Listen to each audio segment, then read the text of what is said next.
রাসূল বলে যার মধ্যে নামাজ নাই সে কোনোদিন প্রকৃত মুসলমান হতে পারে না। কারণ কারবালার জমিনে মাওলাই আলী যখন নামাজে দাঁড়িয়ে গিয়েছে, মাওলাই আলী নামাজ অবস্থায় ওই ইয়াজিদের দলেরা একটা তীর নিয়ে যখন হযরতে মাওলা আলীর শরীরের মধ্যে আঘাত করেছে, মাওলা আলী বুঝতে পারেনি।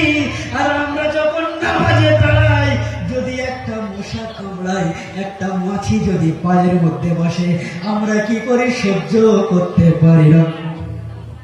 আরে মাওলা আলী যখন ১ম নম্বর তীর মারলেন, এই মারা তীর মারার পরে মাওলা আলী বুঝতে পারলেন না। দ্বিতীয় আবার যখন তীর মারলেন, মাওলা আলী বুঝতে পারলেন না। আবার যখন তৃতীয় নম্বর তীর যখন মাওলা